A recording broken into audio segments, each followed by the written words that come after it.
Imagine estar em seu jardim e subitamente tornar-se consciente. Cada movimento exige mais força do que antes. Suas costas doem mais rápido. Seus joelhos não cooperam como há 10 anos. E ainda assim, você sabe que este jardim pode ser seu seguro mais importante. Não o do banco, não o do Estado, mas esta terra sob seus pés. A maioria das pessoas só percebe isso quando é tarde demais. Quando os preços explodem, quando as prateleiras estão vazias, quando a aposentadoria não é mais suficiente.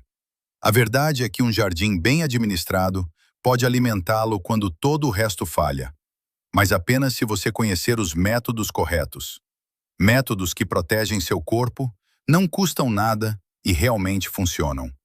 Nos próximos minutos, mostrarei 17 desses métodos. No teorias, nos sistemas complicados, mas conhecimentos comprovados que gerações antes de nós usaram para permanecerem independentes. Vivemos em um tempo onde o conhecimento de nossos avós foi esquecido. Uma geração inteira aprendeu que tudo pode ser comprado, que o supermercado está sempre cheio e que você não precisa se preocupar com nada. Mas esse tempo está chegando ao fim. Os preços estão subindo mais rápido do que as aposentadorias. As cadeias de suprimentos estão se tornando mais frágeis. De repente, lembramos que cada família costumava ter um jardim. Não como um hobby, mas como uma necessidade. Uma garantia silenciosa de que você sobreviveria, não importa o que acontecesse. Na década de 1930, durante a Grande Depressão, foram os jardins que garantiram a sobrevivência de milhões de famílias. Enquanto os bancos colapsavam e as fábricas fechavam, batatas, repolhos e feijões cresciam nos jardins. Isso não era uma ideia romântica da vida no campo, era pura necessidade. E as pessoas que tinham essas habilidades conseguiram passar por isso. Outras sofreram. Hoje, essa consciência está retornando, mas muitas pessoas enfrentam um problema. Elas não têm mais 20 anos. O corpo não faz mais tudo. É exatamente por isso que os métodos que estou mostrando agora são tão valiosos. Eles foram desenvolvidos para pessoas que trabalham de forma inteligente, não de forma pesada. Top 1. Canteiros elevados e adaptação ao corpo. O primeiro princípio que você deve internalizar é este. Seu jardim deve se adaptar ao seu corpo, não o contrário. Esqueça as imagens de pessoas ajoelhadas e curvadas sobre o chão por horas. Esse é o jeito dos jovens. Você precisa de um jeito diferente, e esse caminho começa com uma verdade simples. Eleve seu jardim. Construa canteiros elevados, mas não comprando kits caros. Olhe ao seu redor. Paletes velhos, sobras de tábuas, pedras da floresta, até tijolos velhos jogados na casa do vizinho. Tudo isso pode se tornar um canteiro elevado. As dimensões são simples, mas cruciais. Deve ter cerca de 80 a 90 centímetros de altura, alto o suficiente para que você possa trabalhar em pé, sem se curvar. Meça em relação a si mesmo. Fique de pé, deixe os braços soltos e dobre os cotovelos em um ângulo reto. A altura das suas mãos é a altura de trabalho perfeita para o seu canteiro elevado. Dessa forma, você pode trabalhar sem forçar as costas. Ele deve ter de 100 a 120 centímetros de largura, para que você possa alcançar o meio de ambos os lados. Estique o braço. Cerca de 60 centímetros é um alcance confortável. De ambos os lados, isso resulta em 120 centímetros. Isso permite que você alcance cada planta sem precisar pisar no canteiro. E quanto ao comprimento? 2 metros, 3 metros, 5 metros, não importa, desde que a largura e a altura estejam corretas. Agora vem o enchimento, e aqui reside a verdadeira mágica. Não é uma camada arbitrária. É um sistema planejado baseado em processos de decomposição natural. No fundo, diretamente sobre o solo existente, coloque material grosso, galhos, gravetos e até pequenos troncos. Esse material tem várias funções. Cria espaços vazios para drenagem. Água parada é a morte do jardim. Esta camada evita o encharcamento. Ao mesmo tempo, essa madeira começa a apodrecer lentamente ao longo dos anos, criando calor e nutrientes. Seu canteiro é alimentado por dentro. Esta camada deve ter de 20 a 30 centímetros de espessura. Acima disso, vem uma camada de material médio-grosso, galhos menores, pedaços de casca, galhos triturados. Se você tiver um triturador, perfeito. Se não, peça aos vizinhos que estão podando árvores pelo material. A maioria fica feliz em se livrar dele. Esta camada tem de 10 a 15 centímetros de espessura e conecta a camada inferior grossa com as camadas mais finas acima. Depois vem as folhas. Muitas folhas. Folhas não decompostas do outono. Você pode pegar sacos de folhas da floresta ou coletá-las no outono em seu próprio jardim. Guarde-as em sacos ou em um cesto de arame. Na primavera, quando construir seu canteiro elevado, você terá toneladas delas. Esta camada de folhas deve ter 20 centímetros de espessura. As folhas são ricas em carbono. Elas apodrecem lentamente e retêm a umidade como uma esponja, o que significa que seu canteiro precisará ser regado com menos frequência. No topo das folhas, vem o composto semi-acabado ou aparas de grama. Material que já começou a apodrecer, mas ainda não terminou. Esta camada traz micro-organismos para o canteiro. Bactérias, fungos e minúsculos organismos. Eles são os trabalhadores que transformam tudo o que está abaixo em humus. 10 a 15 centímetros é o suficiente. A camada superior é terra de jardim pronta ou um bom composto, com 20 a 30 centímetros de profundidade. É aqui que suas plantas crescem e criam raízes. Este solo deve ser rico em nutrientes e solto. Se você tiver que comprar terra de jardim boa, compre apenas esta camada superior. O resto é gratuito, vindo da natureza. O que acontece agora? No primeiro ano, você tem um canteiro maravilhosamente alto e confortável. As plantas crescem excelentemente porque o solo é solto e rico em nutrientes. Mas a verdadeira vantagem aparece com o passar dos anos. As camadas mais baixas começam a apodrecer. Micélios de fungos permeiam todo o canteiro, conectando tudo em uma rede viva. Esses fungos transportam nutrientes e água para as raízes das plantas melhor do que você jamais conseguiria. O canteiro afunda lentamente, talvez 5 a 10 centímetros por ano. Isso é bom. Significa que está funcionando. Você simplesmente o completa com um pouco de composto. Após 5 a 7 anos, as camadas mais baixas tornaram-se completamente um humus preto e farelento. Seu canteiro agora é uma fábrica perfeita de solo vivo, e você nunca se curvou, nunca forçou as costas e nunca estressou os joelhos. Isso não é apenas conveniência, é estratégia. Porque apenas se o jardim não for um tormento, é que você o usará a longo prazo. Apenas se você puder trabalhar todos os dias sem dor, é que continuará com ele. E a consistência é a chave do sucesso. Top 2. Cobertura morta e proteção do solo. O segundo princípio é talvez o mais poderoso de todos. Deixe a natureza trabalhar para você. A maioria das pessoas se esgota porque luta contra a natureza. Elas capinam todos os dias. Elas regam constantemente. Elas trabalham e mal veem resultados. No entanto, existe um método que funciona há milênios e se chama cobertura morta, mulching. Cubra o solo, sempre, em todos os lugares. A terra nua nunca deve ser vista. Por que a terra nua é um problema?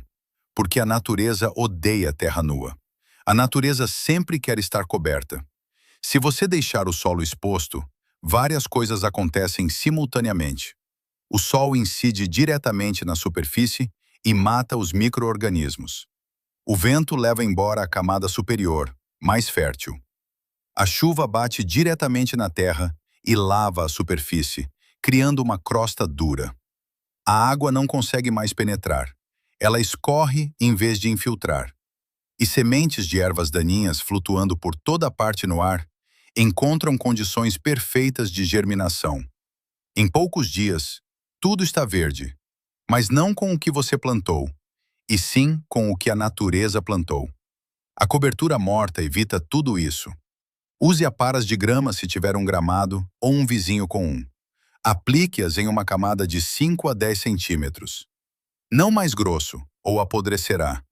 Não mais fino, ou as ervas daninhas crescerão através dele. Deixe murchar por um dia antes de aplicar. Aparas de grama frescas e úmidas podem empelotar e cheirar mal. Aparas murchas são perfeitas. Folhas da floresta também são excelentes, especialmente folhas caducas como faia, carvalho ou bordo. Elas se decompõem mais lentamente do que as aparas de grama e formam uma cobertura permanente. Misture diferentes tipos de folhas. Quanto mais diversificado, melhor. Aplique-as com 10 a 15 centímetros de espessura. Elas baixarão para cerca de 5 centímetros, o que é perfeito. Palha é o clássico, não feno. O feno contém sementes que germinam. A palha é puro material de caule, quase sem sementes. Uma camada de 10 centímetros dura meses. Pergunte aos agricultores da região. Muitas vezes, eles dão palha de graça ou por pouco dinheiro, especialmente se for um pouco mais velha e eles não quiserem mais usá-la para os animais. Até papelão triturado funciona. Pegue caixas sem impressão colorida, papelão marrom simples. Remova fitas adesivas e etiquetas.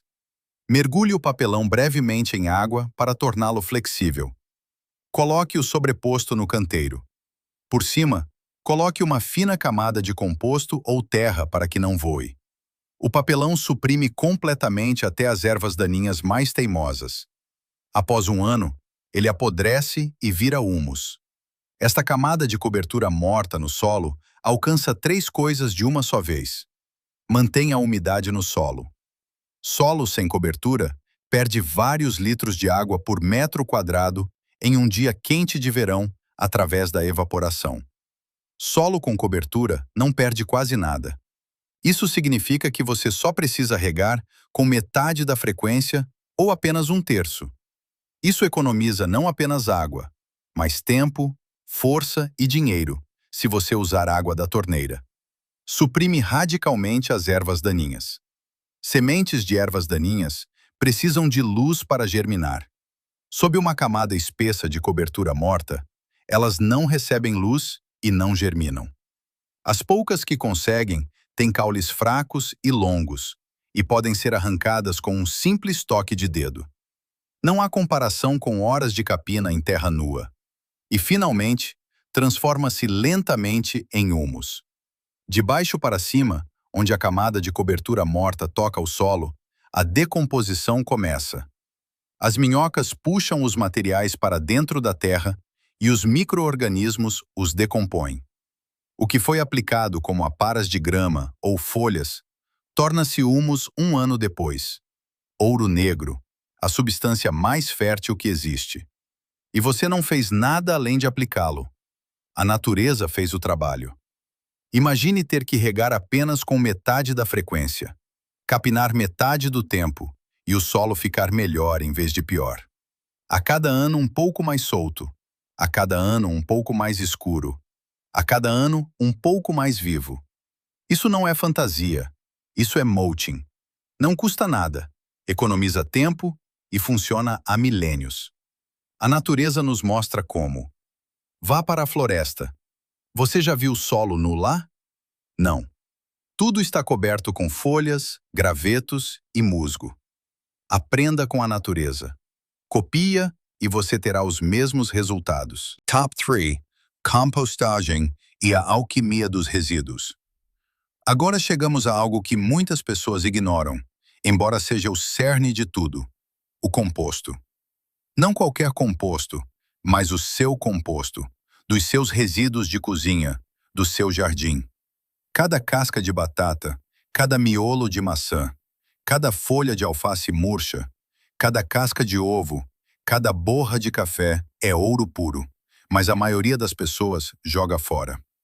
Elas então compram fertilizante na loja, fertilizante caro, fertilizante químico. No entanto, você produz diariamente a melhor coisa que seu jardim pode receber. Deixe-me explicar o que o composto realmente é. Não é apenas lixo apodrecido. É um ecossistema complexo. Milhões de bactérias, milhares de espécies de fungos, centenas de diferentes insetos, vermes, tatuzinhos e colêmbolos. Todos trabalham juntos para decompor o material orgânico e transformá-lo em nutrientes disponíveis para as plantas. Isso é alquimia. Você transforma resíduos em ouro e só precisa criar as condições certas.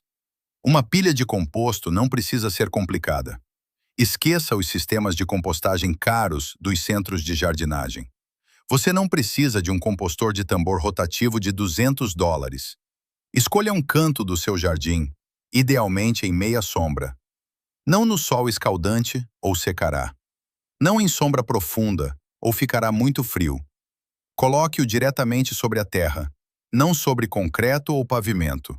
O contato com a terra é importante. A partir daí, minhocas e micro-organismos migram para dentro. Você pode construir uma estrutura simples. 4 estacas no chão, tela de arame ao redor. Pronto. Ou empilhar pallets velhos, ou deixar a pilha livre como um monte. Isso funciona tão bem quanto. Deve ter pelo menos 1 metro cúbico. Menor que isso mal vale a pena, pois não aquece o suficiente. Maior é melhor, mas mais difícil de manusear. Agora vem o princípio mais importante na compostagem: a proporção de material verde para material marrom. Material verde é tudo o que é úmido, macio e rico em nitrogênio. Restos de vegetais e frutas, aparas de grama, resíduos frescos de jardim, borra de café, saquinhos de chá. Material marrom é tudo o que é seco, duro e rico em carbono. Folhas, palha, galhos triturados, papelão rasgado, serragem de madeira não tratada. A proporção ideal é de aproximadamente 1:2. Uma parte de verde para 2 partes de marrom, ou, quimicamente expressando, 3 partes de carbono para 1 parte de nitrogênio, mas você não precisa calcular. Basta colocar uma camada de resíduos de cozinha de cerca de 10 centímetros e, em seguida, uma camada de folhas ou palha de 20 centímetros. Novamente resíduos de cozinha, novamente folhas. É assim que você constrói a pilha. O que acontece se a proporção estiver errada? Muito verde, pouco marrom. A pilha torna-se úmida, pastosa e cheira a podridão. Essa é a decomposição anaeróbica sem oxigênio. Você não quer isso. Muito marrom, pouco verde. A pilha quase não apodrece. Leva anos em vez de meses e permanece fria. Você também não quer isso. A proporção correta leva à decomposição aeróbica com oxigênio. A pilha aquece. Depois de alguns dias, você pode colocar a mão lá dentro e sentir que está quente. Muito quente. 50, 60, às vezes 70 graus Celsius. Esse calor mata sementes de ervas daninhas, mata patógenos e acelera enormemente a decomposição. A umidade é o segundo fator crítico. A pilha deve estar úmida como uma esponja espremida. Se você pegar um punhado de material e apertar, algumas gotas de água devem sair. Nem mais, nem menos. Seco demais e os micro-organismos não trabalham. Úmido demais e não há ar, apenas podridão. Em períodos de seca, regue com uma mangueira ou regador. Se estiver muito úmido, misture material seco. O ar é o terceiro fator. Os micro-organismos precisam de oxigênio. Portanto, você deve revirar a pilha a cada poucas semanas. Isso significa jogá-la de um lado para o outro com um forcado. O que está fora vai para dentro. O que está dentro vai para fora. Isso areja, mistura e acelera tudo. Se isso for muito cansativo, simplesmente espete profundamente a pilha várias vezes com um cabo ou uma barra de ferro para fazer furos. Isso também traz ar. Após 3 a 6 meses, dependendo do clima e da mistura, o composto está pronto. Você o reconhece pela sua cor marrom escura a preta. Cheira a solo de floresta. Você não consegue mais reconhecer os materiais originais. É farelento. Se você pegar um punhado, ele se aglutina levemente, mas desmorona com uma leve pressão. Este é o composto perfeito. Peneire-o através de uma peneira grossa. O que cair é o que está pronto para os canteiros. O que sobrar na peneira, pedaços grandes, jogue de volta na nova pilha. Este composto é a melhor coisa que você pode dar às suas plantas. Ele contém todos os nutrientes que os materiais originais tinham, mas agora eles estão disponíveis para as plantas. Melhora a estrutura do solo. Solos argilosos pesados tornam-se mais soltos. Solos arenosos leves retêm melhor a água. Fornece milhões de micro-organismos benéficos que protegem suas plantas de doenças e ajudam as raízes a absorver nutrientes. E não lhe custou 1 centavo. Mais do que isso, você transformou resíduos em vida. Este é o princípio da natureza. Ciclo em vez de desperdício. Regeneração em vez de exploração. Top 4. Captação de água da chuva. Isso nos leva diretamente ao quarto princípio. A água é vida, mas você não precisa pagar por ela. Toda vez que chove, água preciosa escorre do seu telhado.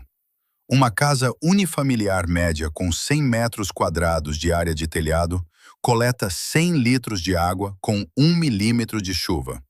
Com 10 milímetros, são 1.000 litros. Em um ano médio, caem de 600 a 800 milímetros de chuva. Isso significa que de 60.000 a 80.000 litros de água escorrem do seu telhado. A maioria das pessoas apenas deixa essa água escoar para o esgoto. No entanto, essa água poderia abastecer seu jardim por meses. Você só precisa de recipientes, barris de chuva velhos, grandes tambores de plástico, como os usados na indústria alimentícia. Algumas empresas os doam de graça. Pergunte em padarias, cervejarias ou restaurantes. Banheiras descartadas também funcionam. Recipientes IBC, aqueles grandes tanques em forma de cubo com uma estrutura de gaiola, são perfeitos. Capacidade de 1.000 litros. Usados, custam de 50 a 100 dólares. Um investimento valioso que se paga no primeiro verão. Coloque os recipientes sob a calha.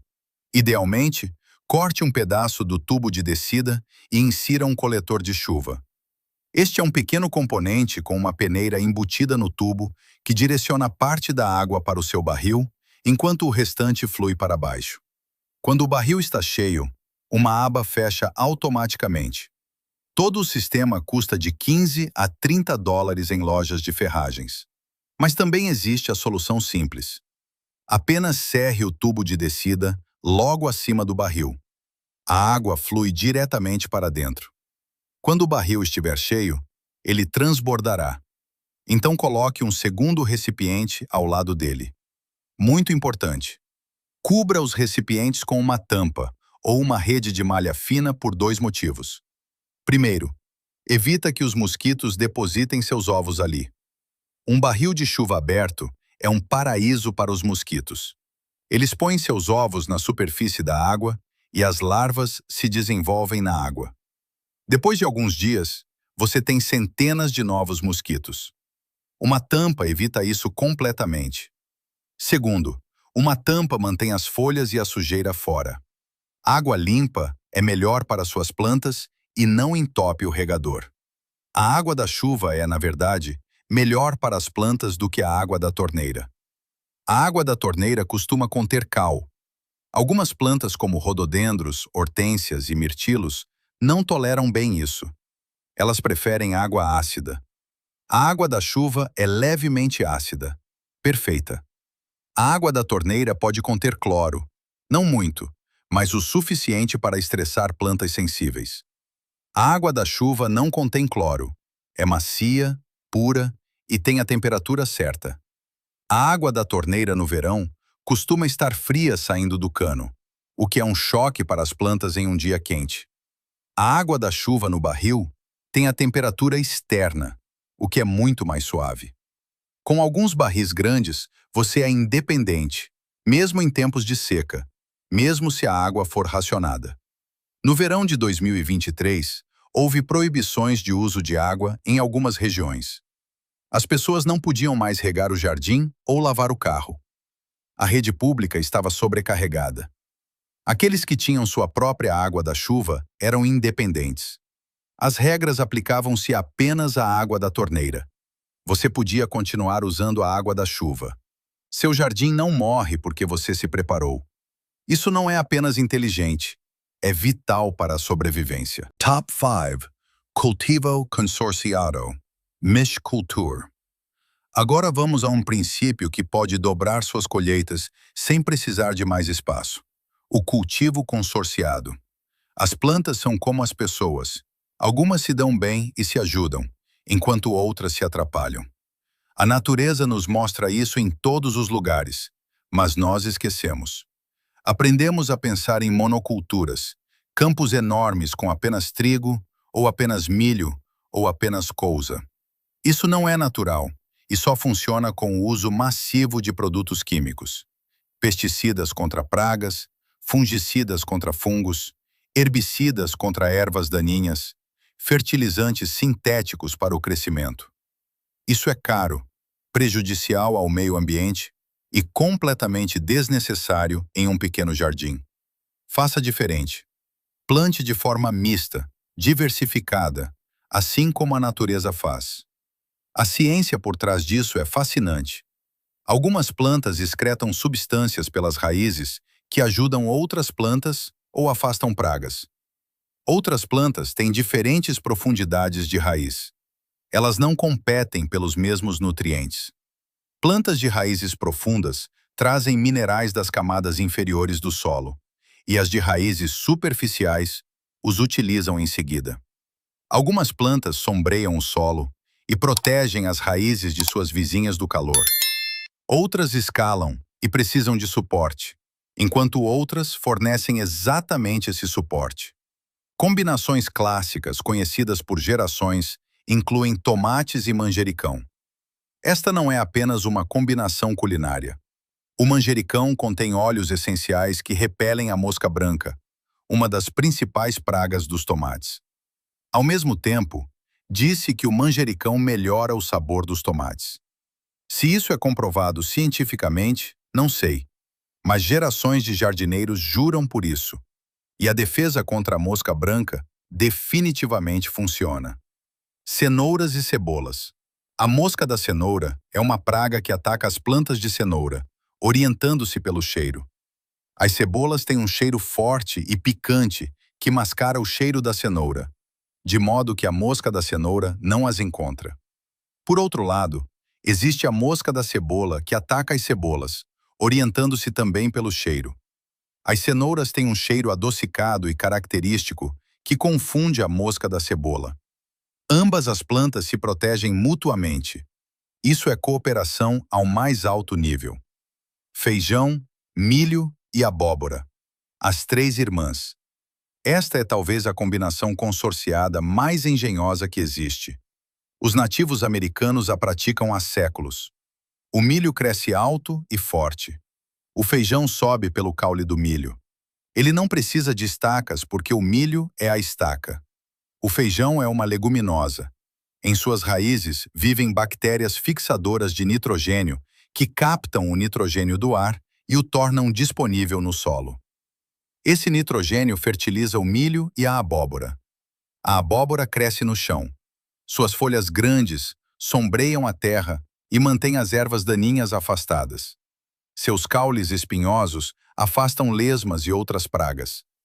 Três plantas que funcionam perfeitamente juntas. Cada uma cumpre uma função. Juntas, elas são mais fortes do que individualmente. Alface e rabanetes. Os rabanetes crescem rápido, 4 semanas da semeadura à colheita. A alface leva mais tempo, 8 a 10 semanas. Plante ambos ao mesmo tempo. Os rabanetes estarão prontos quando a alface ainda for pequena. Você colhe os rabanetes, o que dá à alface espaço para crescer. Sem desperdício de espaço. Eficiência. Repolho e aipo. As plantas de repolho são facilmente atacadas pela mosca do repolho. O aipo tem um cheiro picante forte que confunde a mosca do repolho, fazendo com que ela ponha seus ovos em outro lugar. Além disso, o aipo solta o solo com suas raízes profundas. o que beneficia o repolho de raízes superficiais. Mas também existem combinações negativas. Nunca plante feijão ao lado de cebola ou alho. A cebola e o alho inibem o crescimento do feijão, presumivelmente por meio de certos compostos de enxofre que excretam. O feijão cresce mal e produz poucos frutos. Nunca plante tomates ao lado de batatas. Ambos pertencem à família das solanáceas e são suscetíveis às mesmas doenças, especialmente a requeima. Se estiverem próximos, a doença passa facilmente de uma planta para outra. Mantenha distância. Nunca plante funcho ao lado de nada. O funcho é um solitário. Ele excreta substâncias que inibem a maioria das outras plantas. Dê a ele seu próprio canteiro. Aprenda essas combinações. Experimente-as. Tome nota do que funciona bem para você. Cada jardim é diferente. Cada clima é diferente. O que funciona perfeitamente em um lugar pode funcionar de forma diferente em outro. Experimente, mas experimente com um sistema. Anote seus plantios e observe os resultados. Depois de alguns anos, você saberá exatamente quais combinações são ideais em seu jardim. Top 6. Armazenamento de sementes e independência. O sexto princípio é um dos mais poderosos. Torne-se independente da compra de sementes. Toda vez que você come um tomate, um pimentão, uma abobrinha ou uma abóbora, você tem nas mãos dezenas de futuras plantas, as sementes. Mas a maioria das pessoas as joga fora e compra sementes novas no ano seguinte por 3, 4 ou 5 dólares o pacote. No entanto, é tão fácil guardar suas próprias sementes. Porém, há uma restrição importante. Só funciona com variedades tradicionais. Samenfest, não com híbridos. Qual é a diferença? Variedades tradicionais são variedades que permaneceram estáveis ao longo de gerações. Se você cultiva um tomate de variedade tradicional, guarda as sementes dele e as semeia no ano seguinte. Obterá exatamente o mesmo tomate. Mesmo sabor, mesma forma, mesmas propriedades. Híbridos são cruzamentos de duas linhagens parentais. Eles costumam ser muito produtivos e uniformemente resistentes, mas suas sementes não são estáveis. Se você guardar sementes de híbridos e semeá-las, frequentemente obterá plantas inferiores, frutos pequenos, sabor ruim, menor rendimento. As características se dividem. Isso é genética. Como saber se uma variedade é tradicional? Geralmente está escrito no pacote de sementes, ou você compra de fornecedores especializados que só trabalham com variedades tradicionais. Uma vez compradas, você pode propagar essas sementes por décadas. Isso é verdadeira independência. Para tomates, pegue os frutos mais maduros, saudáveis e saborosos. Corte-os, esprema as sementes com a geleia em um copo. Adicione um pouco de água. Coloque o copo em um lugar quente. Após 2 a 3 dias, uma camada de mofo se forma no topo. Isso parece pouco apetitoso, mas é intencional. Esse processo de fermentação decompõe o revestimento gelatinoso ao redor das sementes. Na natureza, esse revestimento impede que as sementes germinem dentro do fruto. A fermentação imita a digestão no intestino de um animal. Após a fermentação, despeje tudo em uma peneira. Enxague bem as sementes. Seque-as em papel de jornal ou em um prato. Identifique-as com a variedade. E sim, guarde-as em envelopes de papel, em local fresco e seco. Pimentões e pimentas são ainda mais fáceis. Corte o fruto maduro, retire as sementes, espalhe-as em papel de jornal, deixe secar por 1 semana. Pronto. Identifique nos envelopes, guarde em local fresco. Abobrinha e abóbora. Aqui você deve esperar até que o fruto esteja totalmente maduro. Para a abobrinha, deixe uma pendurada na videira até que fique grande e dura. A casca deve estar firme, não mais macia. Em seguida, corte-a, retire as sementes, lave-as e seque-as. Para abóboras, você as deixa amadurecer até o outono de qualquer maneira. Depois, você as corta para a cozinha e guarda as sementes à parte. Feijões e ervilhas são os mais fáceis de todos. Deixe algumas vagens secarem na planta até ficarem marrons e quebradiças. Colha-as, abra-as. Os feijões ou ervilhas dentro são suas sementes. Guarde-os secos. No ano seguinte, basta colocá-los de volta na terra. Alface. Deixe uma planta pendoar. Isso significa que ela cresce alto e forma uma haste floral. As flores amarelas tornam-se pequenos tufos fofos. Em cada tufo, há dezenas de sementes minúsculas. Corte a haste inteira quando a maioria dos tufos parecer seca. Pendure-a de cabeça para baixo sobre um pano. As sementes cairão sozinhas. Colete-as e guarde-as. Cada tipo de vegetal tem suas peculiaridades, mas o princípio é sempre o mesmo. Fruto ou planta madura. Retirar as sementes, limpar, secar, identificar, guardar em local fresco, seco e escuro. Com esse método, você constrói uma biblioteca de sementes ao longo dos anos. Dezenas, eventualmente centenas de variedades diferentes, adaptadas ao seu clima, ao seu solo e às suas condições, porque as plantas se adaptam. Se você tirar sementes das melhores plantas a cada ano, estará inconscientemente selecionando. As plantas que crescem melhor para você passam adiante suas características. Após 10 anos, você terá variedades perfeitas para o seu jardim. Mais resistentes, mais produtivas, mais saborosas. Isso é melhoramento em pequena escala. Os agricultores fazem isso há milênios, e você também pode. Top 7. Torres de batata. Agora vem algo que parece revolucionário, mas é na verdade um conhecimento antigo. Batatas em torre. A batata é um dos alimentos mais valiosos que existem. Saciam, duram meses, são nutritivas e versáteis na cozinha. Cultivo descomplicado. Meio metro quadrado de batatas fornece mais calorias do que meio metro quadrado de qualquer outro vegetal. As batatas salvaram a Europa de fomes nos séculos 17 e 18. Elas crescem em solos pobres, toleram climas frios e são fáceis de armazenar. Não admira que tenham se tornado a base da nutrição.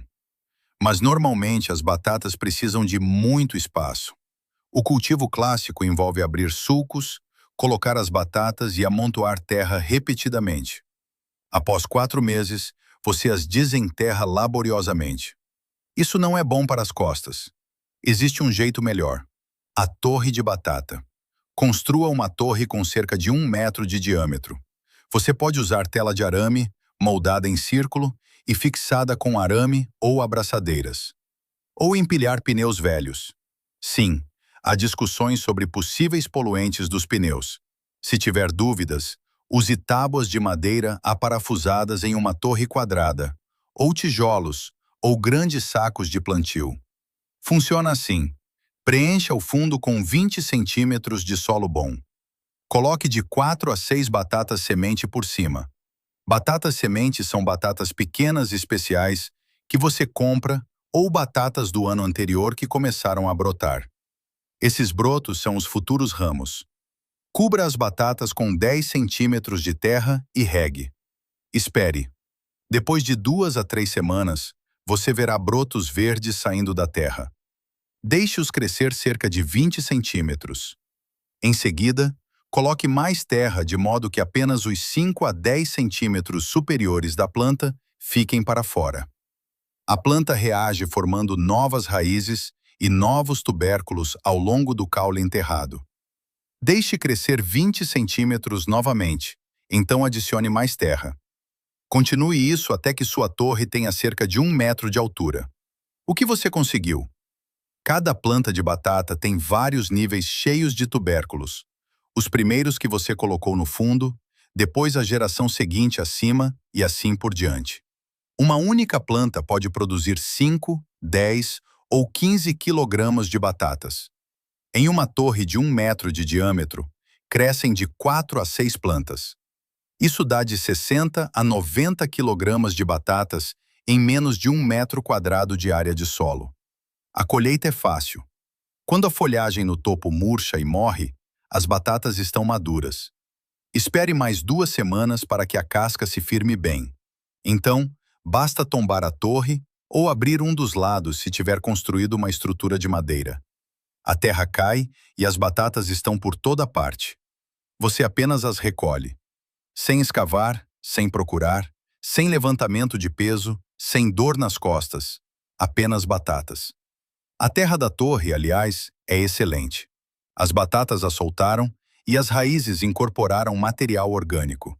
Espalhe essa terra em seus canteiros ou use-a para a próxima torre. Top 8. Permacultura e guildas. Isso nos traz a um dos conceitos mais importantes de todos. Trabalhe com a natureza, não contra ela. Permacultura. A palavra vem de agricultura permanente. Agricultura permanente, termo cunhado na década de 70 por 2 australianos, Bill Mollison e David Holmgren. Mas os princípios por trás disso são antigos. Significa observar, entender, imitar. Veja como a natureza funciona. Aprenda com ela, copie seus métodos. Vá para a floresta. O que você vê? O chão está sempre coberto com folhas, musgo e plantas baixas. Há muitas plantas diferentes em um pequeno espaço.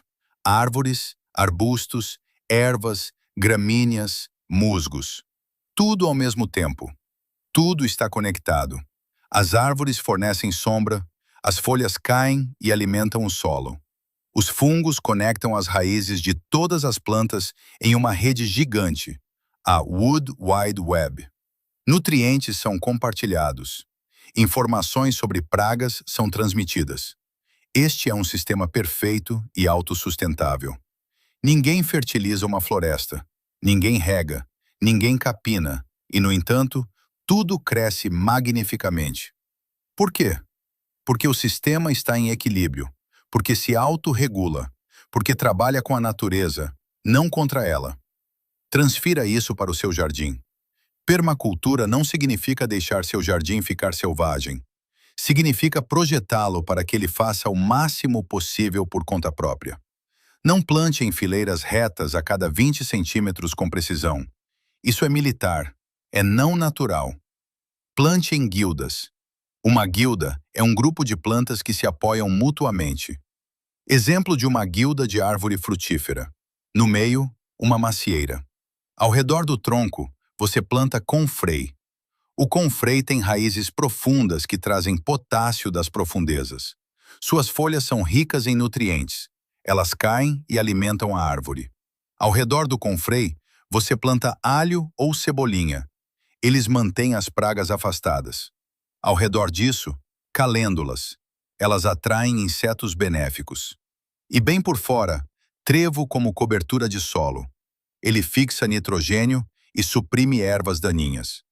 Essas 5 plantas formam uma guilda. Todas apoiam a macieira, e a macieira dá frutos sem produtos químicos, sem cuidados constantes. Use cada centímetro quadrado. A permacultura trabalha em camadas.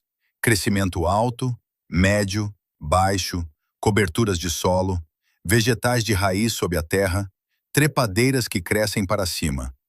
Tudo ao mesmo tempo no mesmo lugar. Isso não apenas aumenta a colheita drasticamente, torna seu jardim mais resiliente. Se uma planta falhar, as outras assumem o controle. Se uma praga ataca uma espécie, as outras estão seguras. Isso é diversidade, isso é estabilidade, isso é segurança. Exatamente o que você precisa em tempos incertos. Top 9. A espiral de ervas. Fique atento, porque agora as coisas se tornam muito concretas e práticas.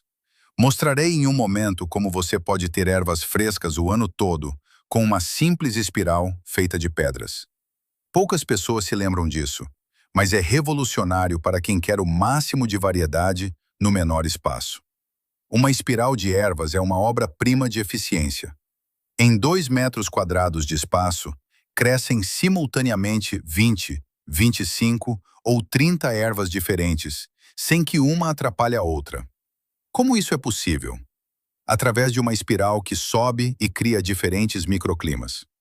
O princípio. Você constrói uma espiral de pedras que começa no fundo e vai subindo. No ponto mais alto tem cerca de 1 metro de altura. O diâmetro de toda a estrutura é de cerca de 2 a 3 metros. A espiral cria diferentes zonas com diferentes condições. Na base da espiral, você pode até criar um pequeno lago. Apenas uma cavidade rasa, forrada com lona de lago, cheia de água. Ali e diretamente ao lado é úmido. O solo retém água. Lá você planta ervas que amam umidade. Agrião, diretamente na água. Hortelã, na borda. A hortelã gosta de crescer em locais úmidos e se espalha fortemente. Na espiral, ela não pode fazer isso, porque é limitada pelas pedras. A cebolinha também gosta de umidade, assim como a azedinha. No meio, na metade da altura da espiral, é moderadamente úmido. A água escorre de cima. O solo não seca tão rápido quanto no topo. Lá vão as ervas que preferem condições moderadamente úmidas. Salsa, lisa e crespa, coentro, manjericão, cerefólio, erva cidreira, endro.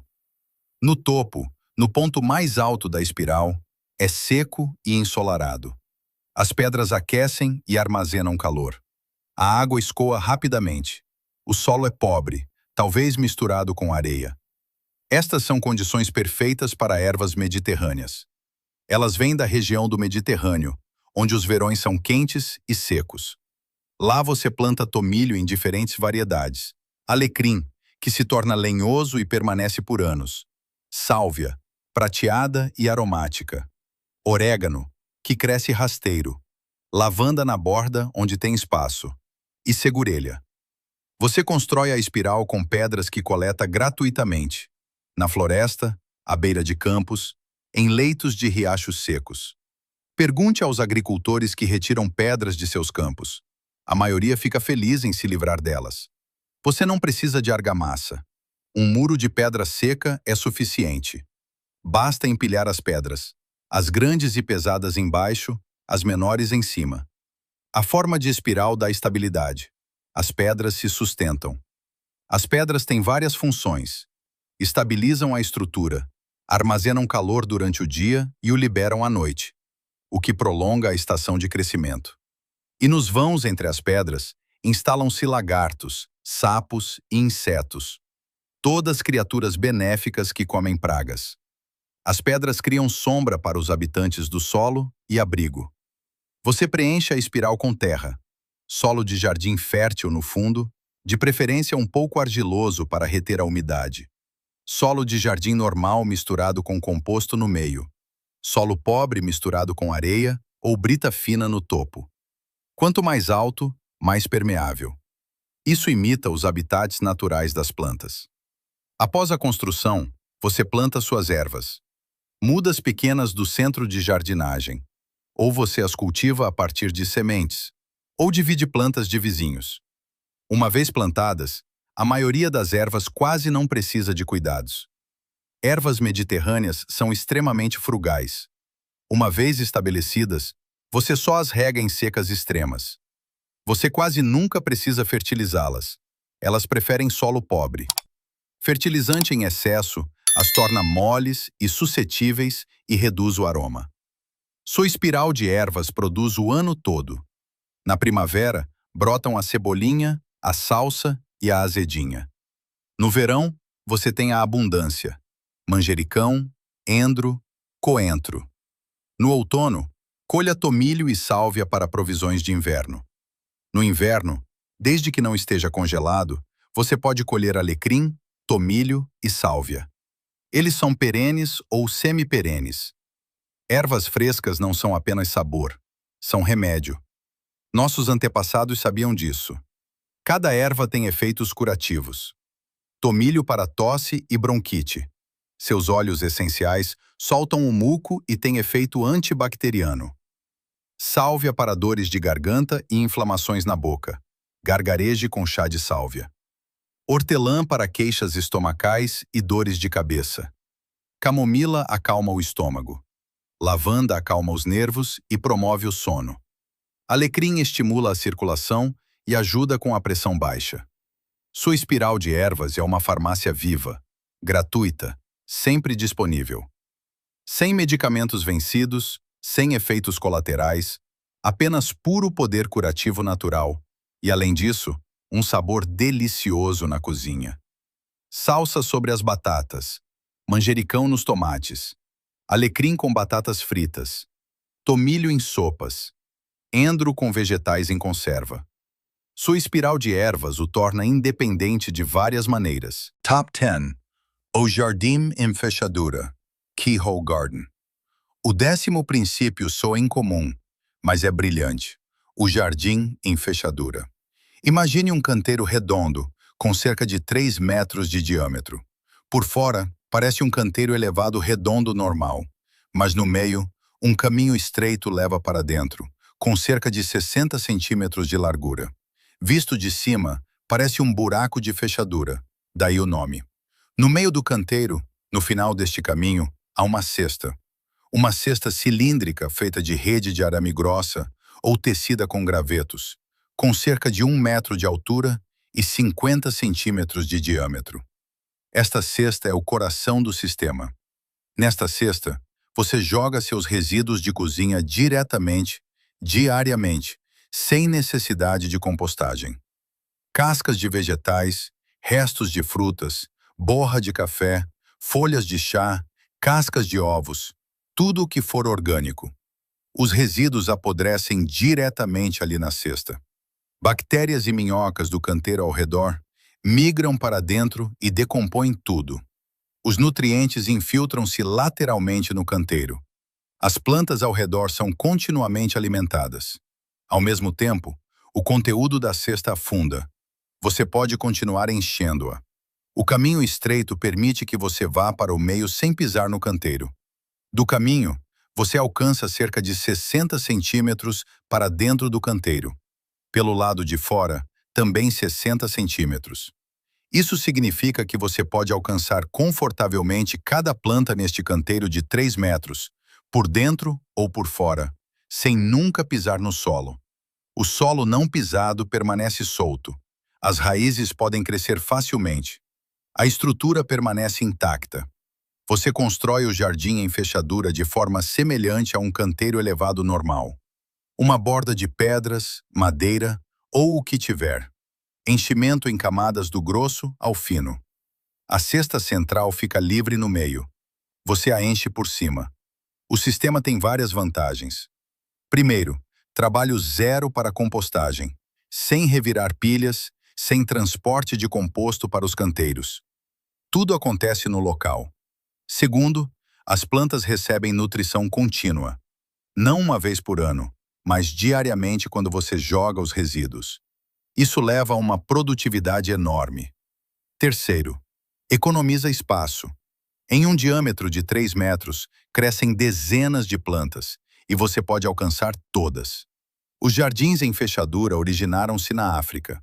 No Lesoto, organizações de ajuda os introduziram para ajudar as famílias a cultivar vegetais no menor espaço possível. Eles provaram ser extremamente bem-sucedidos. Enquanto isso, pessoas em todo o mundo usam este método. Você pode melhorar ainda mais o jardim em fechadura.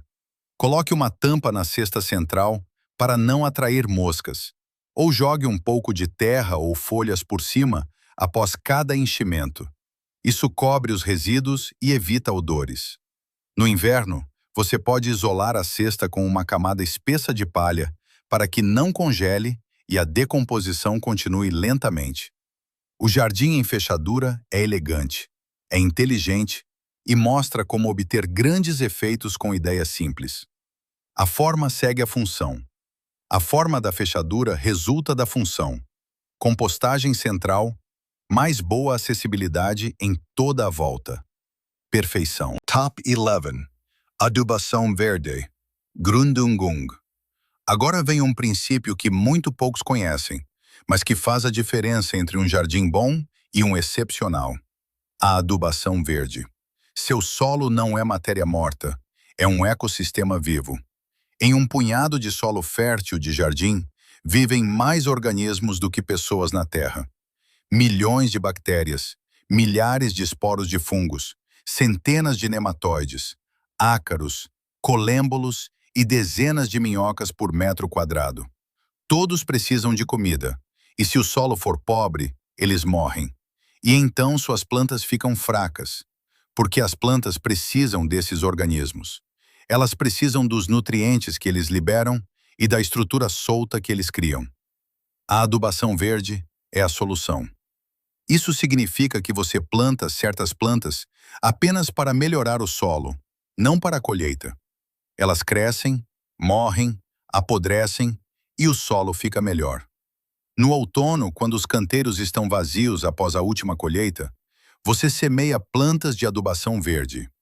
A facélia é uma das melhores, também chamada de amiga das abelhas, porque suas flores roxas atraem abelhas e outros polinizadores.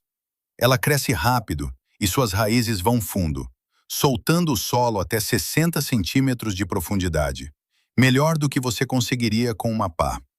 Quando congela no inverno, você a corta e a deixa como cobertura morta, ou a incorpora superficialmente ao solo.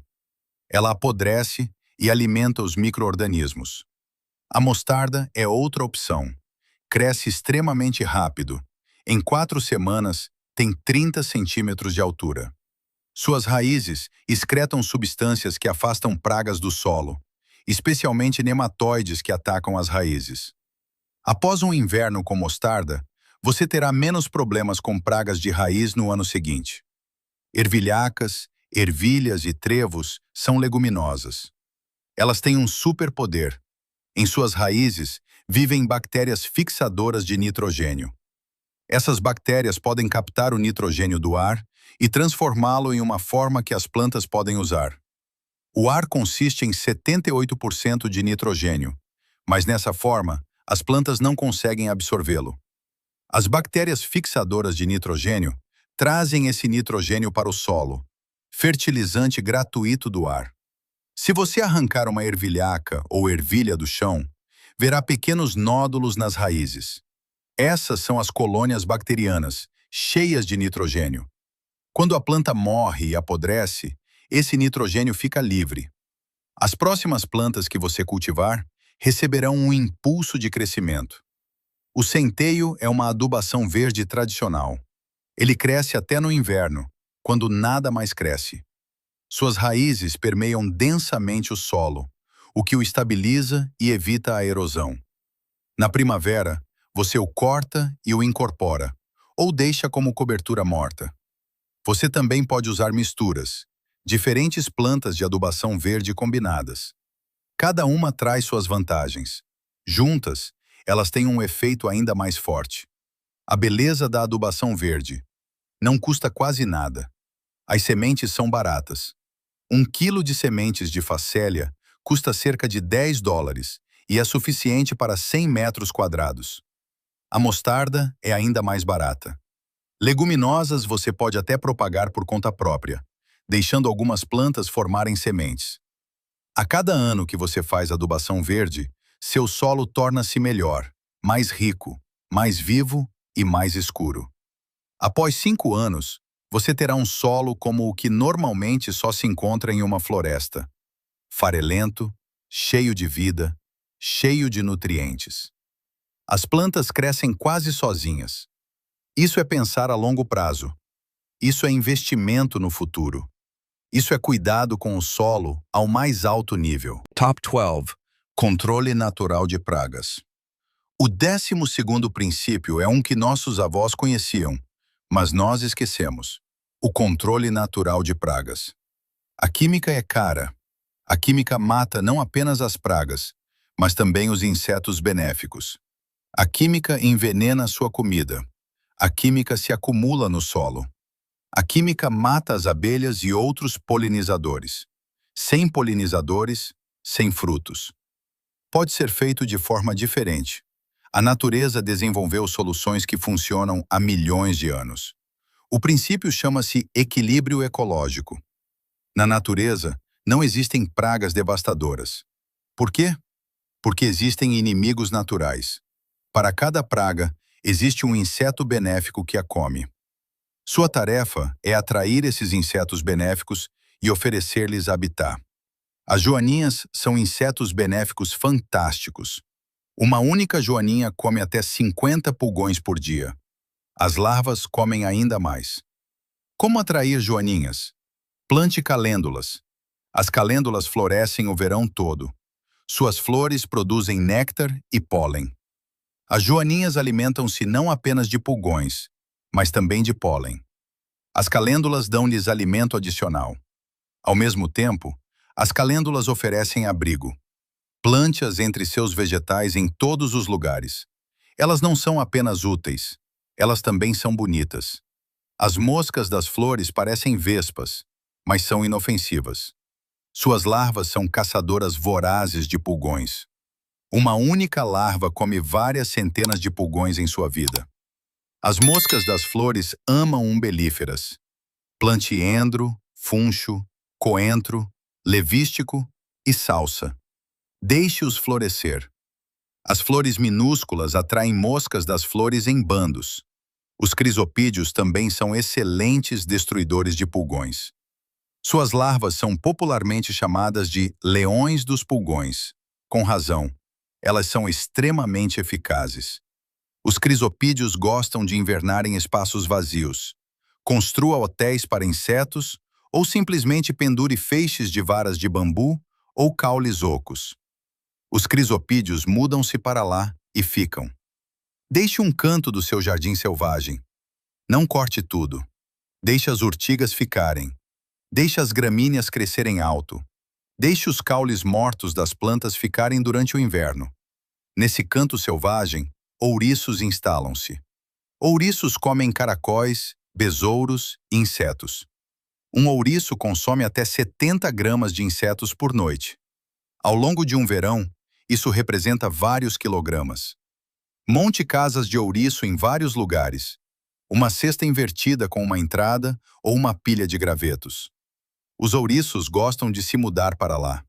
Os sapos também são grandes ajudantes. Um sapo comum come cerca de 10 caracóis por noite, além de centenas de pequenos insetos. Os sapos precisam de umidade e abrigo. Um pequeno lago ou mesmo uma bacia de água rasa os atrai. Pilhas de pedras ou madeira oferecem esconderijos diurnos. Os lagartos comem insetos de todos os tipos. Eles adoram locais ensolarados. Empilhe pedras umas sobre as outras em locais ensolarados. As pedras aquecem e os lagartos vêm para tomar sol. Nos vãos entre as pedras, eles fazem ninhos. Os besouros de solo são caçadores noturnos. Eles comem ovos de caracóis, lagartas e larvas. Eles gostam de esconderijos escuros e úmidos durante o dia. Coloque tábuas ou pedras chatas no chão. Os besouros de solo mudam-se para baixo delas. Monte pilhas de madeira. Madeira morta, galhos velhos, troncos, tábuas. Elas apodrecem lentamente, e enquanto apodrecem, são habitat para inúmeros insetos benéficos. Abelhas selvagens fazem ninhos em caules altos ou buracos na madeira. Lacrainhas escondem-se em fendas e comem pulgões à noite. Aranhas tecem suas redes e pegam moscas. Besouros de solo caçam sob a proteção da madeira. Seu jardim torna-se um sistema que se regula sozinho. Sim, haverá pulgões, mas antes que se tornem uma praga, as joaninhas virão. Haverá caracóis, mas os ouriços e sapos os manterão sob controle. Haverá lagartas, mas os pássaros alimentarão seus filhotes com elas. A natureza aperfeiçoou isso por milhões de anos. Predador e presa em equilíbrio. Você só precisa criar as condições certas. Então ela faz o trabalho para você, gratuito, confiável, sustentável. E você tem um jardim cheio de vida, cheio de zumbidos e chilreios, cheio de movimento. Isso não é apenas prático, é também bonito. Isso alimenta a alma. Top 13. Chorume de plantas, Jauchen. Agora vem algo prático que funciona imediatamente e não custa nada. Chorume de plantas. Você já deve ter ouvido falar do chorume de urtiga, talvez também do de confrei. Mas você sabe como é incrivelmente simples e eficaz? As plantas contêm nutrientes. Quando apodrecem, esses nutrientes ficam livres. Normalmente isso leva meses, mas você pode acelerar através da fermentação na água. O resultado é uma solução nutritiva concentrada, fertilizante líquido, o melhor que existe, gratuito, feito de plantas silvestres. O chorume de urtiga é o mais conhecido. Colete um balde cheio de urtigas. Use luvas, elas queimam. Corte as plantas em pedaços pequenos. Encha um balde ou um barril até a metade com urtigas.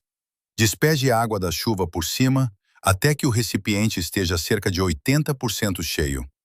Não encha completamente porque ele espuma. Cubra o recipiente, mas não de forma hermética. O ar deve entrar, ou ele estragará. Coloque-o em um canto distante porque não cheira bem. É intenso, forte, desagradável. Mas isso é temporário. Mexa uma vez por dia com um pedaço de pau ou vara. Isso areja o chorume e acelera o processo. Após cerca de 2 semanas no verão, 3 a 4 semanas na primavera ou outono, o chorume está pronto. Você o reconhece porque ele não espuma mais.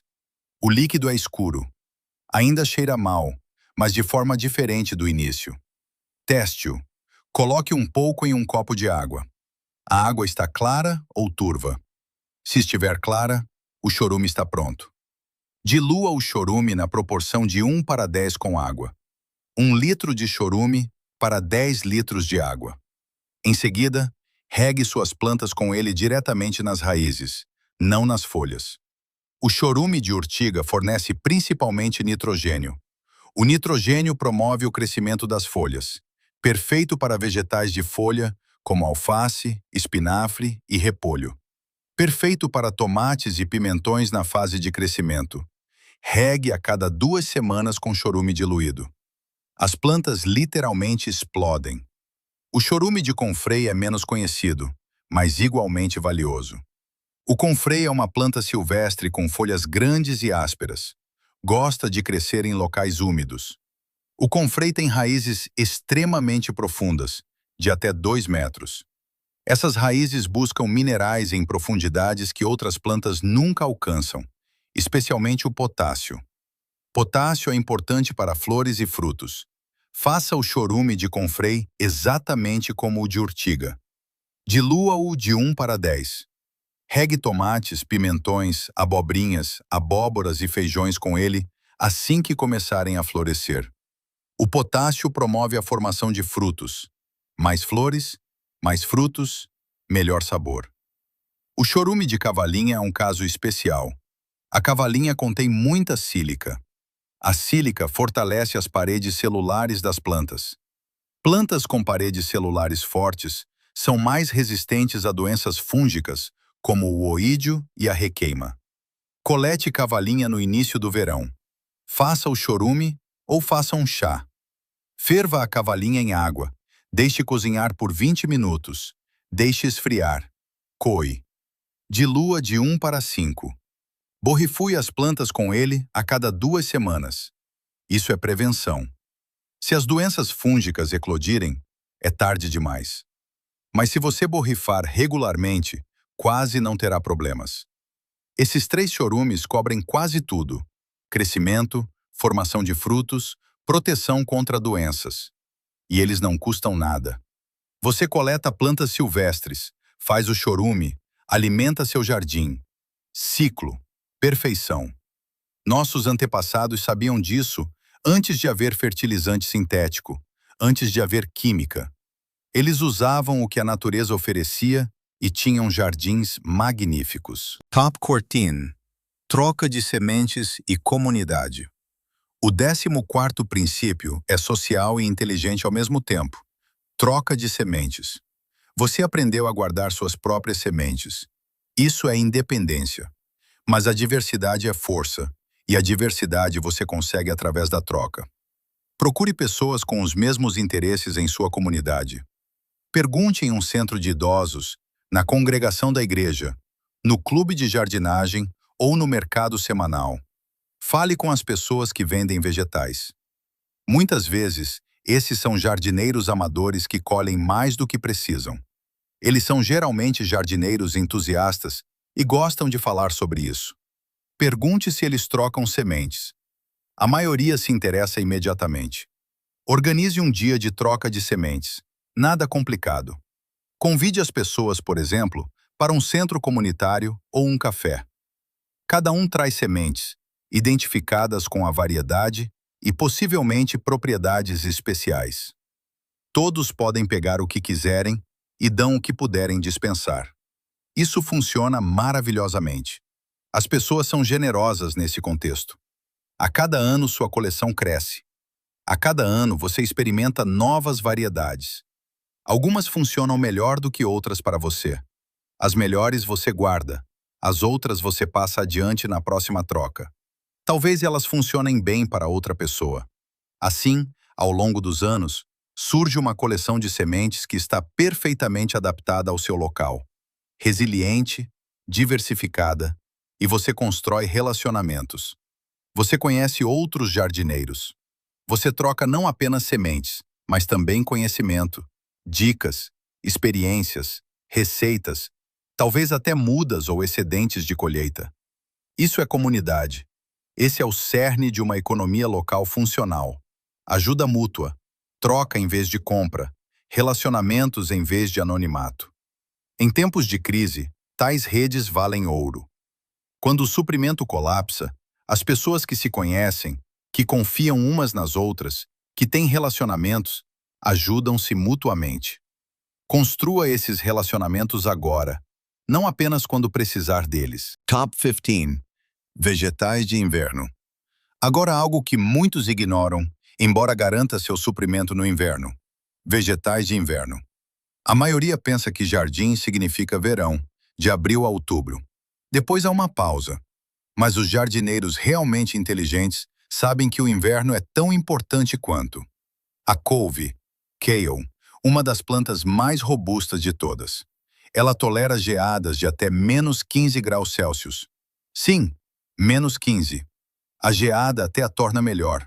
O frio transforma o amido em açúcar.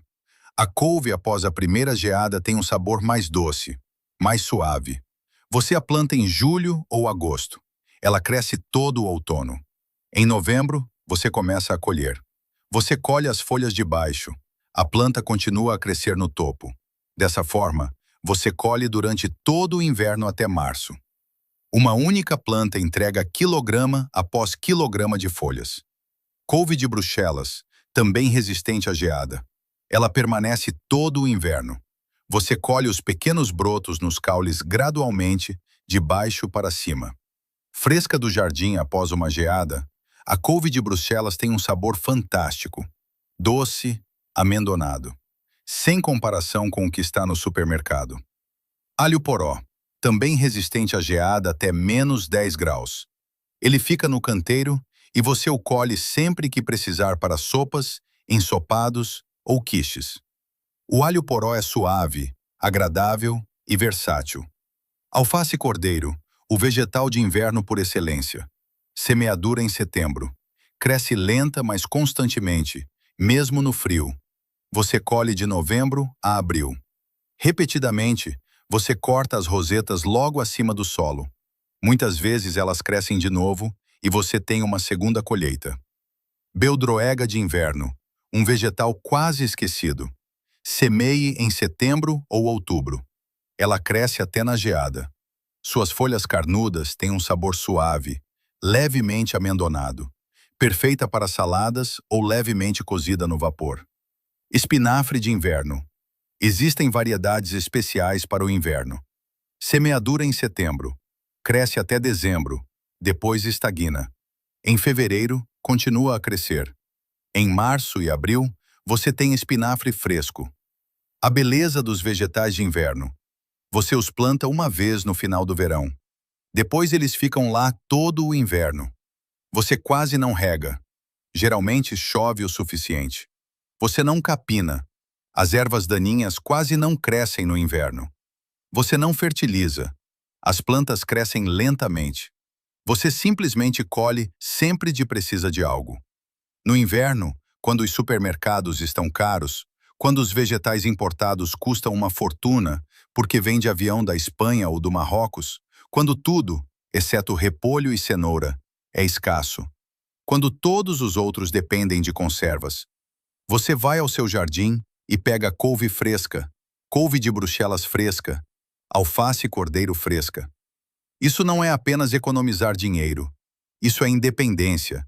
Isso é segurança. Isso é qualidade de vida quando os outros têm que passar sem. Top 16. Canteiros em montes. Hügelkultur. O 16º princípio exige muito trabalho durante a montagem, mas é pura alegria depois. Canteiros em montes. Você já ouviu falar de canteiros elevados? Canteiros em montes são o próximo nível. Imagine cavar uma vala rasa, de 30 a 40 centímetros de profundidade, com cerca de 1 metro de largura, do comprimento que desejar. Você amontoa a terra ao lado. Na vala, você coloca madeira, troncos grossos, galhos, tudo o que tiver. Também madeira meio apodrecida da floresta. Quanto mais, melhor. Encha a vala completamente com madeira. Por cima, vem madeira menor, gravetos, ramos, depois uma camada espessa de folhas, depois uma camada de composto semi-acabado ou aparas de grama, e no topo, a terra que você cavou, além de solo de jardim ou composto adicional.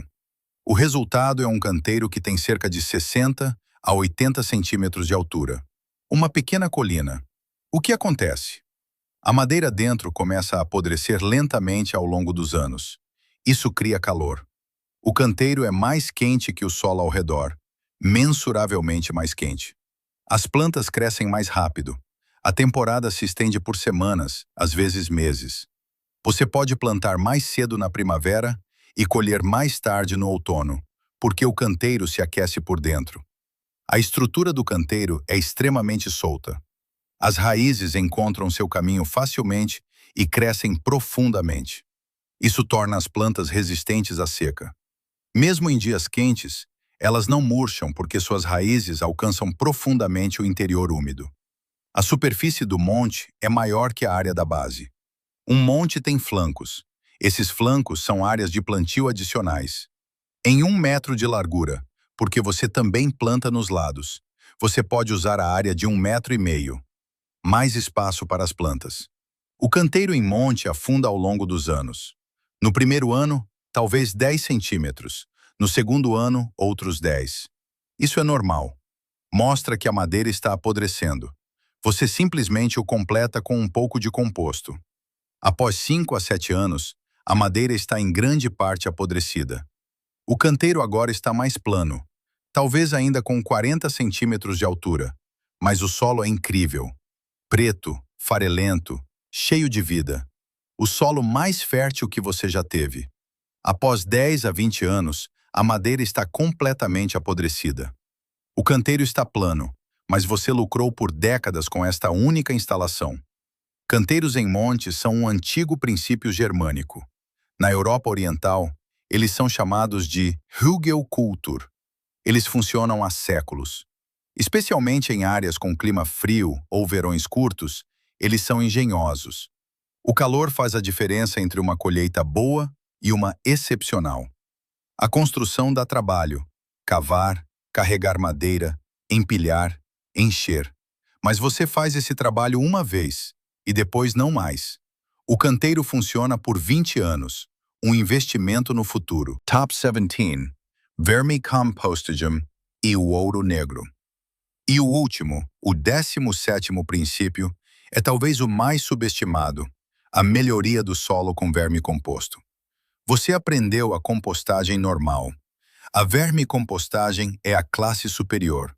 Consiga minhocas de compostagem, não as minhocas comuns de terra. Aquelas vivem profundamente no solo e não são adequadas. Você precisa de minhocas de compostagem, também chamadas de minhocas de esterco, Eisenia fetida ou Eisenia andrei. Elas vivem na superfície em material orgânico em decomposição. Você as consegue de outros jardineiros em uma troca, ou as encontra em pilhas de esterco velhas ou pilhas de composto. Ou você as compra uma vez. Um punhado é suficiente. Elas se multiplicam rapidamente. Coloque-as em uma caixa de madeira, uma caixa de plástico, não importa, com cerca de 50 litros de volume. Faça furos no fundo para a drenagem. Coloque a caixa sobre pés e uma bandeja embaixo para coletar o chá de minhoca. Encha a caixa até a metade com terra e papelão ou jornal rasgado. Umedeça tudo. Coloque as minhocas e alimente-as com restos de vegetais. Pequenas quantidades no início, até que as minhocas se instalem. As minhocas comem incrivelmente muito, o próprio peso corporal todos os dias. Um punhado de minhocas processa vários quilogramas de resíduos em um mês. Elas digerem e produzem humus de minhoca, excrementos de minhoca. Isso soa pouco apetitoso, mas é ouro. Ouro preto, inodoro e farelento. O humus de minhoca é o fertilizante natural mais concentrado que existe. Ele contém todos os nutrientes que os materiais originais tinham, mas em forma perfeitamente disponível para as plantas. Contém enzimas, hormônios e micro-organismos que estimulam o crescimento das plantas. Estudos mostram que plantas fertilizadas com humus de minhoca crescem mais rápido e formam mais folhas, mais flores e mais frutos. São mais resistentes a doenças e pragas. Uma colher de chá de humus de minhoca é suficiente para um vaso de flores grande. É assim tão concentrado. Após alguns meses, a caixa está cheia de humus de minhoca. Hora de colher. Empurre todo o conteúdo para um lado da caixa. Encha o lado vazio com terra fresca e papelão. Coloque novos restos de vegetais no lado fresco. As minhocas migram para a comida. Após 2 semanas, quase todas as minhocas estarão no lado fresco. Retire o humus de minhoca do outro lado. Pronto. Além disso, as minhocas produzem chá de minhoca, o líquido que escorre pelos furos no fundo da caixa e se acumula na bandeja embaixo. Este chá de minhoca é um superfertilizante líquido, cheio de nutrientes e micro-organismos. Dilua-o na proporção de 1:10 com água. Regue suas plantas com ele ou borrife as folhas. As plantas também podem absorver nutrientes pelas folhas. O efeito é imediatamente visível. Folhas mais escuras, crescimento mais forte. Tudo isso acontece em uma pequena caixa. Você pode tê-la na garagem, no porão, até mesmo no apartamento se quiser. Porque, bem administrada, uma caixa de minhocas não tem cheiro. As minhocas precisam de pouca atenção. Alimentar uma vez por semana, verificar ocasionalmente a umidade, é isso. E elas transformam os resíduos de cozinha no fertilizante mais valioso do mundo. Estes são os 17 princípios. Mas deixe-me mostrar como eles funcionam juntos, porque isso é crucial. Imagine o seu jardim em um ano. Você construiu canteiros elevados com materiais gratuitos. Eles são confortáveis para trabalhar. O solo está coberto com cobertura morta. Você rega raramente com água da chuva gratuita de seus barris. Você quase não capina, porque a cobertura morta suprime as ervas daninhas. Sua pilha de composto transforma resíduos de cozinha em alimento para as plantas. O jardim em fechadura faz o mesmo, diretamente no canteiro. Suas plantas crescem em cultivo consorciado, protegendo e fortalecendo umas às outras. Insetos benéficos encontraram habitat e regulam as pragas sem a sua intervenção. Você fertiliza com chorumes caseiros e humus de minhoca. Você usa suas próprias sementes, trocadas e propagadas ao longo dos anos. Batatas crescem em uma torre no menor espaço. A adubação verde prepara os canteiros para a próxima temporada. O canteiro em monte prolonga a estação de crescimento. No inverno, você colhe couve fresca. Sua espiral de ervas fornece remédios e temperos o ano todo. Você faz parte de uma rede local de jardineiros que compartilham sementes, conhecimentos e excedentes. Você vê como tudo se encaixa? Cada um desses princípios funciona sozinho, mas juntos eles formam um sistema. Um sistema que precisa de cada vez menos trabalho, quanto mais tempo funciona. Um sistema que se torna cada vez mais produtivo, quanto mais tempo existe. Um sistema que o torna independente da subida dos preços, das cadeias de suprimentos incertas, da mercê do supermercado e das flutuações da economia. Eu sei do que estou falando. Já vi pessoas que aos 80 anos ainda vão ao jardim todos os dias. Não porque precisam, mas porque este jardim lhes dá o que nenhum seguro, nenhuma conta bancária e nenhuma aposentadoria pode dar: autoeficácia. A sensação de ainda ser necessário para as plantas que esperam por seus cuidados, por si mesmas, porque estão fazendo algo significativo, e a segurança de que estão providas. Não importa o que venha, não importa qual crise, não importa quais preços, elas têm sua própria comida. Muitas pessoas dizem: estou velho demais para começar, sou muito fraco, não tenho mais força para um jardim. Minhas costas, meus joelhos, minhas mãos. Mas isso é um mal entendido. Estes métodos foram desenvolvidos exatamente para isso, para pessoas como você, para pessoas que trabalham de forma inteligente, não pesada, que usam sua energia com propósito, que investem uma vez e depois colhem. Você constrói um canteiro elevado uma vez e o usa por 20 anos. Você coloca a cobertura morta uma vez e economiza centenas de horas de trabalho. Você coleta a água da chuva uma vez e é independente durante todo o verão. Você planta uma espiral de ervas uma vez e colhe por décadas.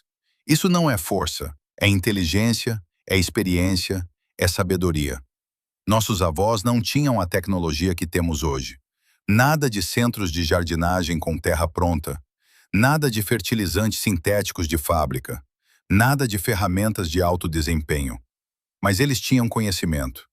Conhecimento sobre ciclos, sobre conexões, sobre paciência, sobre a natureza.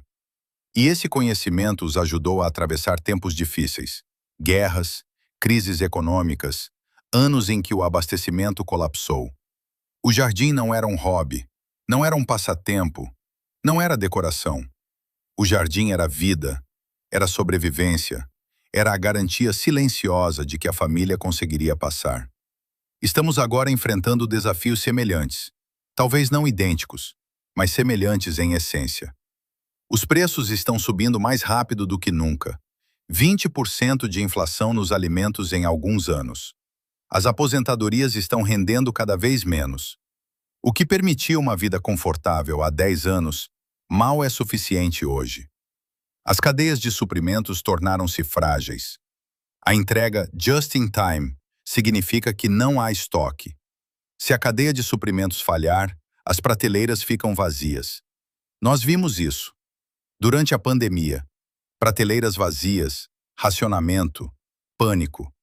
E aqueles que se saíram melhor não foram os mais ricos. Não foram aqueles com a maior conta bancária, mas aqueles que tinham um jardim, que não dependiam do sistema, que podiam prover para si mesmos. Isso não é alarmismo, é realismo. O mundo não está se tornando mais estável, está se tornando mais volátil. As crises estão se tornando mais frequentes, não mais raras. Mudanças climáticas, tensões políticas, incertezas econômicas. Tudo isso afeta seu suprimento, sua segurança. Realismo significa estar preparado. Mas estar preparado não precisa significar medo. Também pode significar alegria. A alegria de ver os primeiros brotos na primavera que você plantou no outono. A alegria de colher tomates maduros no verão, aquecidos pelo sol. A alegria de desenterrar batatas no outono, quilograma após quilograma. A alegria de cortar verduras frescas no inverno, quando tudo ao redor está cinza. Essa alegria é real, é tangível. Alimenta não apenas o corpo, alimenta a alma, dá sentido, dá estrutura, dá esperança e lhe dá algo que não pode ser comprado: dignidade. A dignidade de não ser dependente, de não depender de caridade, nem da misericórdia dos outros. Você proveu para si mesmo. Você planejou, trabalhou, construiu. E agora colhe não apenas vegetais, mas autorrespeito, autoconfiança e certeza. Eu consigo fazer isso. Eu criei isso. Eu sou capaz. Há pessoas que riem de tais pensamentos. Elas dizem: exagerado, alarmista, clima de fim do mundo. Tudo ficará bem. O Estado provê, a economia se recupera. Tudo será normal novamente. Talvez elas estejam certas. Talvez tudo permaneça estável. Talvez não existam crises. Talvez tudo seja alarmismo. Mas mesmo assim, o que você perdeu? Você tem um belo jardim. Você tem vegetais frescos, saudáveis e orgânicos, sem pesticidas, sem química. Você tem movimento ao ar livre, bom para o corpo, bom para a mente. Você tem uma ocupação significativa que preenche. Você economizou dinheiro, talvez centenas de dólares por ano. Você ganhou qualidade de vida. Isso não é uma perda, é um ganho. Não importa o que venha, você só ganhou. Mas se elas não estiverem certas, se realmente se tornar difícil, se os preços continuarem a subir, se ocorrerem gargalos de suprimento, se o racionamento vier, então você está preparado. Então você está seguro. Então você tem paz enquanto os outros entram em pânico. Isso não é um luxo, é prudência, é previsão, é responsabilidade para consigo mesmo. Eu quero que você entenda isso. Estes 17 princípios não são um projeto para um ano. Não são um hobby que você começa e desiste. São um modo de vida. Um caminho que se torna mais fácil a cada ano, mais produtivo a cada ano, mais bonito a cada ano. Porque um jardim nunca está pronto. Ele se desenvolve, cresce, amadurece, assim como você. Talvez você pense agora, isso é demais. Não consigo implementar todas as 17 coisas ao mesmo tempo. Estou sobrecarregado. Por onde devo começar? E essa é uma preocupação legítima. Mas você não precisa fazer tudo de uma vez. Comece pequeno. Escolha 3 princípios, os 3 que mais lhe agradam, os 3 que são mais importantes para a sua situação. Implemente-os. Este ano você se concentra neles, domine-os, e no próximo ano, mais 3 são adicionados. E no ano seguinte, outros 3. Passo a passo, pacientemente, consistentemente, de forma constante. Em 5 anos, você terá um sistema que o alimenta, protege e preenche. E esses 5 anos passarão de qualquer maneira. O tempo passa, quer você faça algo ou não. A questão é apenas, onde você estará então? Com um jardim ou sem? Com independência ou sem? Com segurança ou sem? Conheci pessoas que começaram a jardinar aos 65 anos. Elas disseram, gostaria de ter começado há 20 anos, mas estou começando agora. Nunca é tarde demais. E depois de 10 anos disseram, essa foi a melhor decisão da minha vida. Não apenas pelos vegetais, mas por tudo. A estrutura que o jardim dá ao dia deles. Levantar-se de manhã porque as plantas estão à espera de cuidados. A satisfação de ver algo crescer, de criar algo. A comunidade com outros jardineiros que conhecem, com quem trocam, com quem conversam. A saúde através do movimento, do ar puro, da comida fresca. A segurança de estar provido, de ser independente. Tudo junto. O jardim é um mestre, o melhor que você pode ter. Ele ensina a paciência, porque as plantas crescem no seu próprio ritmo, não no seu. Ensina a humildade, porque às vezes algo falha apesar de todo o esforço, de todo o conhecimento.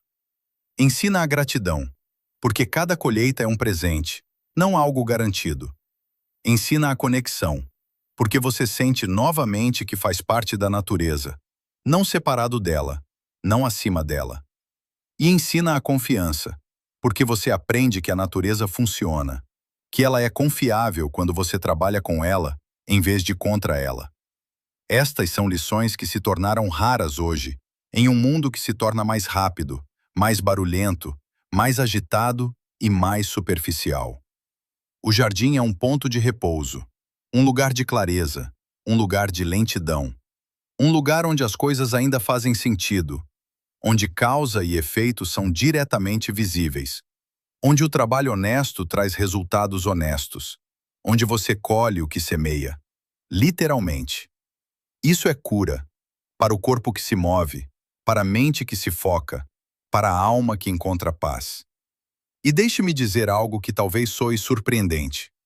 Um jardim conecta gerações. Talvez você tenha netos, talvez vizinhos jovens, talvez conhecidos com crianças. Mostre a eles o que você faz. Explique a eles por quê. Conte-lhes sobre os ciclos, sobre as conexões. Deixe-os ajudar se quiser. As crianças hoje não aprendem mais de onde vem a comida. Elas acham que vem do supermercado, pronta, embalada, estéril, anônima. Mas se você colocar sementes na terra com elas, se elas virem como uma planta surge dessa sementinha minúscula, se virem a planta crescer dia após dia, se comerem um tomate diretamente do pé, quente do sol, doce e aromático, então elas entenderão pela primeira vez de verdade. Elas entenderão o valor, entenderão o ciclo, entenderão a vida, entenderão o que significa criar algo, cuidar de algo, colher algo. E esse conhecimento elas levarão para o futuro. Elas passarão adiante o que aprenderam. O ciclo continua. Esse é o seu legado. Não dinheiro, não bens, mas conhecimento, habilidades, valores. Essa é a herança mais valiosa que você pode deixar. Agora quero que você pare por um momento. Respire fundo.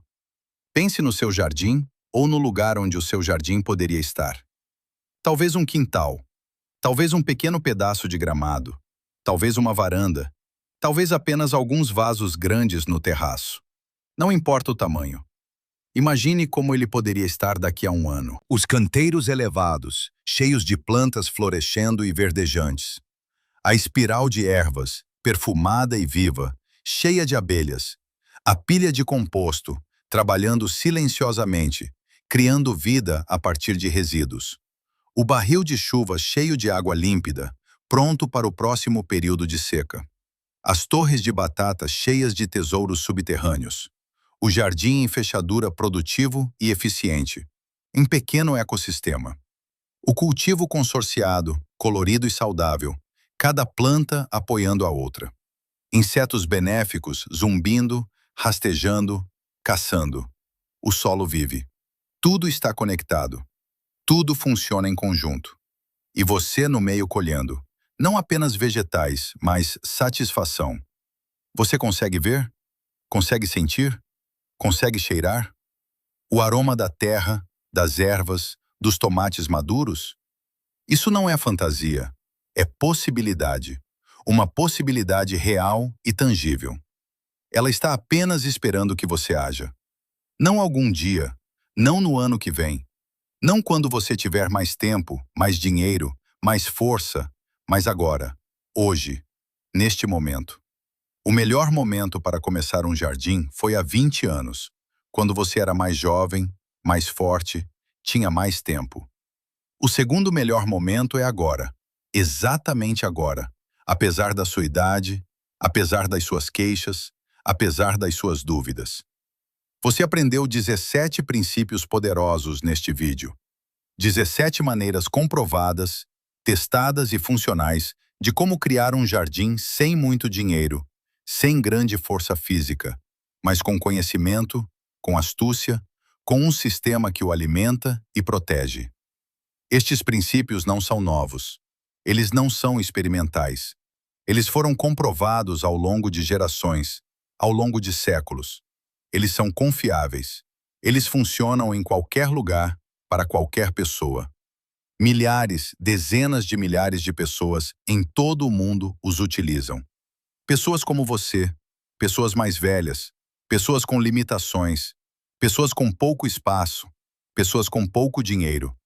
E todas elas têm sucesso porque estes princípios funcionam.